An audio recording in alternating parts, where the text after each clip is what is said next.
이재용 부회장 구속이 박 대통령 수사 그리고 또 탄핵 심판 영향을 줄 것으로 보이는데요. 특검을 취재 중인 심수미 기자와 짚어보겠습니다. 자, 심수미 기자, 1차 영장이 기각이 됐다가 2차 때는 지금 발부가 됐지 않습니까? 어떤 차이가 있습니까?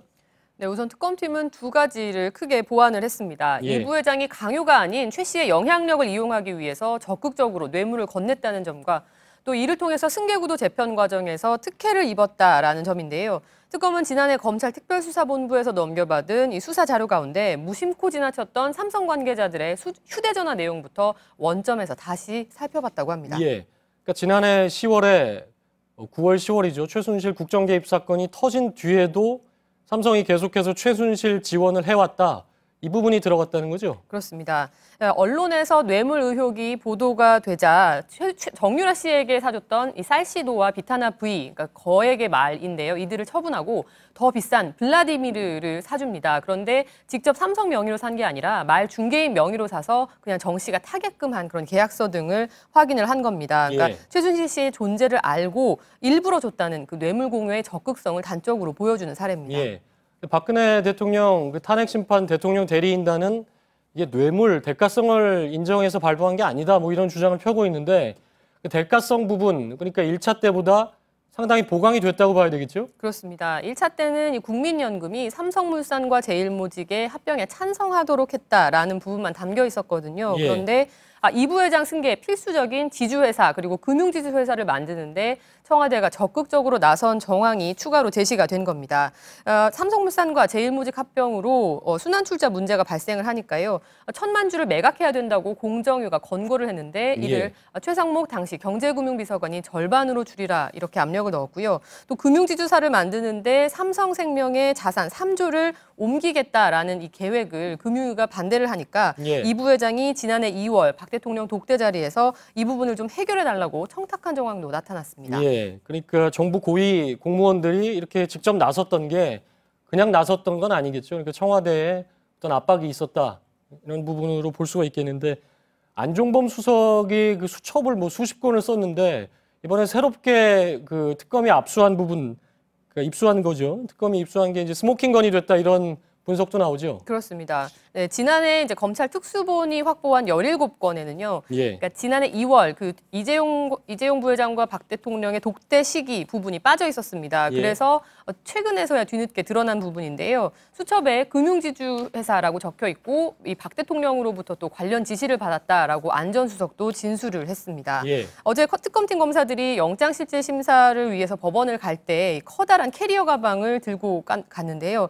이 안에 안 전 수석의 수첩과 또 이를 토대로 한 안 전 수석이나 또 삼성 관계자들의 진술 조서 등이 가득 차 있었습니다. 그렇군요. 삼성 쪽에서는 안종범 수석의 수첩을 위법하게 입수를 했다 이런 주장을 폈는데 법원에서는 일단 증거로 충분히 볼 수 있다고 판단을 한 모양이죠? 예, 그렇습니다. 이 수첩은 안종범 전 수석의 보좌관인 김모 씨가 제출을 한 겁니다. 그러니까 당초 버리라면서 이제 준 수첩들을 청와대 서랍 안에 갖고 있다가 낸 건데요. 안 전 수석 변호인 측에서 특검에 강하게 분위기가 냈을 가능성이 있다면서 문제 제기를 했었습니다. 하지만 변호인과 달리 안 전 수석 당사자가 수첩의 임의 제출에 문제가 없다라고 얘기를 했었고 그래서 특검팀은 아무 문제가 없다는 입장이었습니다. 앞서 1차 영장 기각 때는 그러니까 법원이 뇌물을 받았다는 사람, 그러니까 지금 보면 박근혜 대통령이겠죠. 그 조사가 이루어지지 않았기 때문에 좀 더 살펴볼 부분이 있다. 그랬는데 2차 때는 역시나 대통령 대면 조사가 이루어지지 않았는데 영장이 발부됐네요.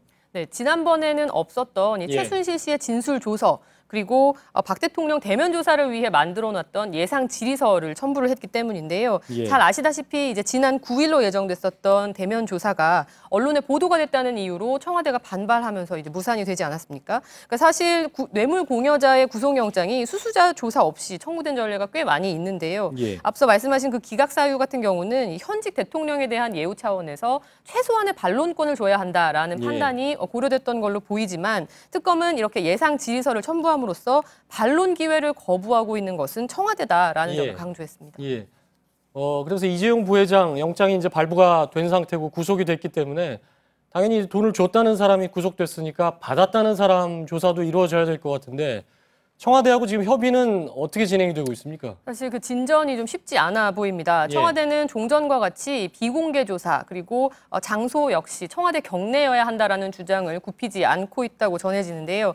특검팀은 한 번 그렇게 예의를 갖춰서 조사 일정 조율에 임했다가 불필요한 논란을 겪었던 만큼 그런 전례를 되풀이하지 않겠다는 입장입니다. 무조건 조사 일정을 공개하고 또 청와대 밖 제3의 장소에서 조사를 벌이겠다는 건데요. 이런 조건을 박 대통령 측이 받아들일지가 관건입니다. 뭐 일각에서는 청와대 측에서 피의자 조소가 아니라 그냥 일반 조소로 해달라 뭐 이렇다는 얘기도 있고요. 그 특검하고 청와대 그 협의가 이루어지지 않을 가능성이 지금으로 봐서는 꽤 높다 이렇게 봐야 되겠군요.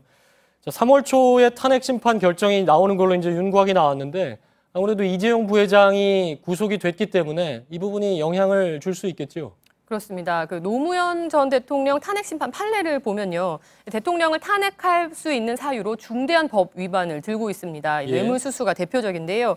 이 부회장의 영장에 적시된 그 뇌물 공여 혐의를 뒤집어 보면 고스란히 박 대통령의 뇌물수수 혐의가 됩니다. 만약 특검 수사 기간이 연장되지 않고 이달 말 종료를 하게 되면 이 부회장도 그때쯤 기소할 가능성이 높은데요.